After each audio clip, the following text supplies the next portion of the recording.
आपने एक बहुत ही टची चीज़ को पकड़ा है और उसकी एक कुछ हिस्ट्री है। मुझे उम्मीद है कि हमारे बहुत सारे पाकिस्तानी भाई बहन भी इस शो को देख रहे होंगे और उन्हें गुजरात के दंगों को लेकर के हमेशा वन साइडेड कहानी ही सुनाई गई है। तो मैं यहाँ पर कुछ मिथ्स को बर्स्ट करना चाहूँगा। अक्सर ये बताया जाता है, पाकिस्तान के अंदर तो यही खबरें जाती हैं कि मोदी के राज में 2000 मुसलमानों को मार दिए, लेकिन एक्चुअल फिगर 2000 नहीं है। वैसे मुझे शर्म आ रही है ये नंबर्स बोलने में। ये कोई खुशी का मौका नहीं है, ये कोई खुशी की चीज़ नहीं है कि मैं ये कहूँ कि 790 मुसलमान मारे गए थे और 240 हिंदू मारे गए थे। ये जॉइंट पार्लियामेंट्री कमेटी की रिपोर्ट थी जो कांग्रेस के राज में बाद में मनमोहन सिंह जी जब प्राइम मिनिस्टर थे तब टेबल हुई थी और उस रिपोर्ट के ये फिगर्स हैं। 790 मुसलमान मरे, 240 हिंदू मरे। ये बहुत बदकिस्मत नंबर है, लेकिन ये फैक्ट्स हैं जो कांग्रेस के राज में आए थे। अब इमीडिएट रीजंस ये थे कि साहब एक ट्रेन थी जो अयोध्या, जो हिंदुओं का एक बड़ा, जैसे मुस्लिम भाई बहनों का जैसे मक्का या मदीना होता है, वैसे अयोध्या राम जी का जन्मस्थल माना जाता है। वहाँ से तीर्थयात्रियों की एक ट्रेन अयोध्या से लौटी थी। वो गुजरात के गोधरा स्टेशन के ऊपर थोड़ा सा आउटपोस्ट पे खड़ी हुई थी और उसमें जो यात्री थे, तीर्थयात्री थे, कुछ विश्व हिंदू परिषद के लोग थे, कुछ आरएसएस के काडर थे, जिनका अयोध्या में आना जाना लगा रहता है।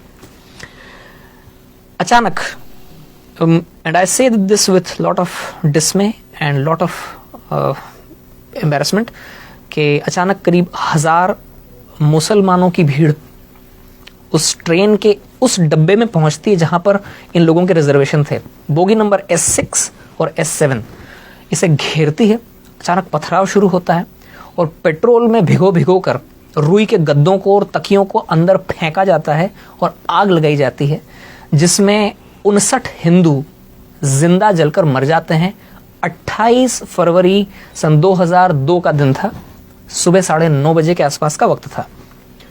इसमें 59 जो हिंदू जलकर मरते हैं। जैसे कि आपको जानकारी, इंडिया में जो स्लीपर डब्बे होते हैं उनमें 72 लोगों की सीटें होती हैं, तो 72 में से 59 लोग जलकर मर गए। उनमें 40 औरतें थीं और बच्चे थे। अब इसके बाद में 3 मार्च से बदकिस्मती से इंडिया में दंगों का इतिहास बहुत पुराना है। ये कोई मोदी राज के साथ में चालू नहीं हुआ है। ये मैं कह रहा हूँ, मैं कोई मोदी भक्त नहीं हूँ, ना मैं कोई बीजेपी का मेंबर हूँ, लेकिन ये रियलिटी है कि हिंदुस्तान में हिंदू मुसलमानों का दंगों का इतिहास बहुत पुराना है।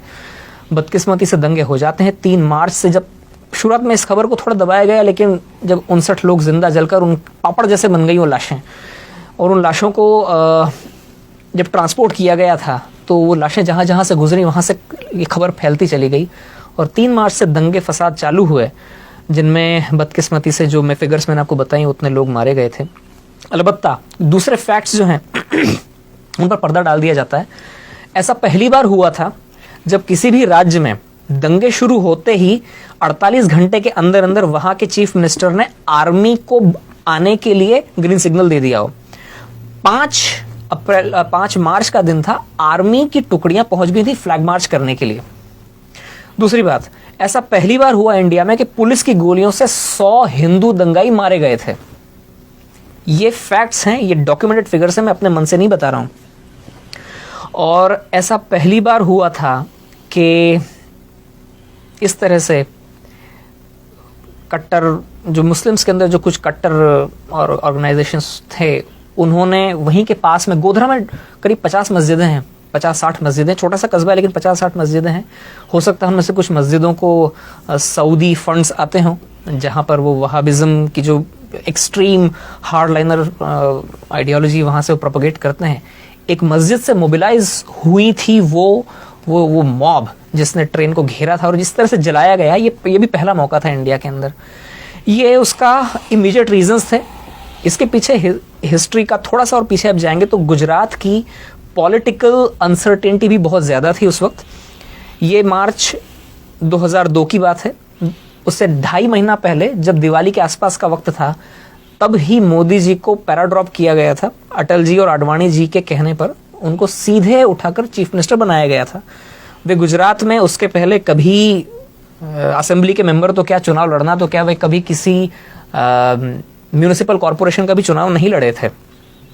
वे कोई इलेक्टेड फिगर नहीं थे और उस वक्त गुजरात में कई बरसों से पॉलिटिकल अनसर्टेनिटी चली आई थी। हर 6-8वें महीने में चीफ मिनिस्टर बदलते थे और जो वहाँ की जो लोकल बीजेपी, स्टेट बीजेपी थी, उसके अंदर बहुत सारे गुट बने हुए थे और वो गुट आपस में ही लड़ते रहते थे।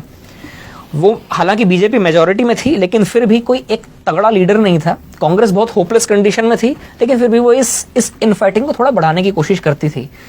कई सालों से ही चल रहा था, तो आप ये समझ सकते हैं कि पॉलिटिकल अनसर्टेनिटी थी। जब किसी भी जगह पर पॉलिटिकल अनसर्टेनिटी होती है तो वहाँ के एडमिनिस्ट्रेशन के ऊपर उसकी मार पड़ती है।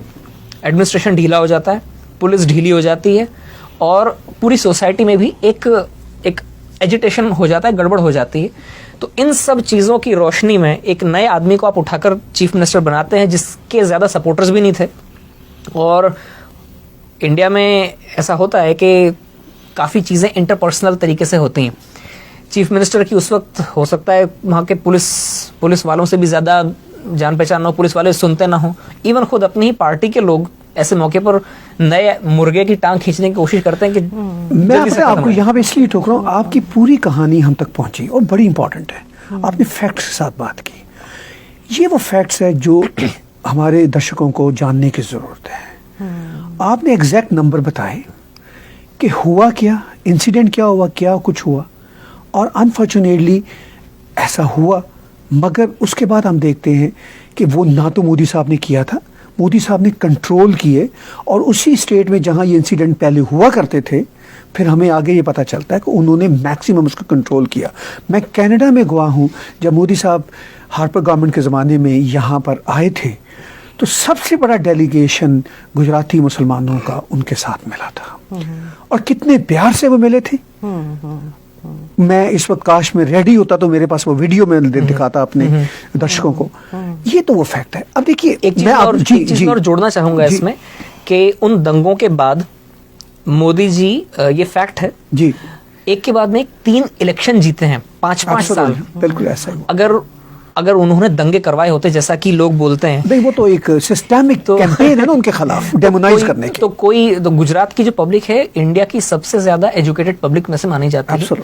वो इतनी बेवकूफ तो नहीं है कि किसी मास मर्डरर को एक के बाद में 3 इलेक्शन जिताएगी।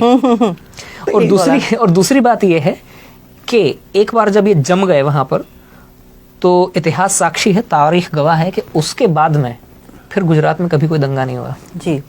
और ये बड़ी दिलचस्प बात है कि आज भी इस आदमी की तनकीद करने के लिए लोगों को कुछ और नहीं मिलता है तो 17 साल पीछे जाते हैं। राइट। मतलब 17 साल से ये आदमी लगातार या तो गुजरात का चीफ मिनिस्टर था या इंडिया का प्राइम मिनिस्टर था। इन 17 सालों के कालखंड में इस आदमी के खिलाफ बोलने के लिए किसी को कुछ नहीं मिल रहा है। मतलब तो वो ये जो 17 साल पीछे जाना पड़ता है लोगों को। अच्छा, ये बड़ी दिलचस्प बात है।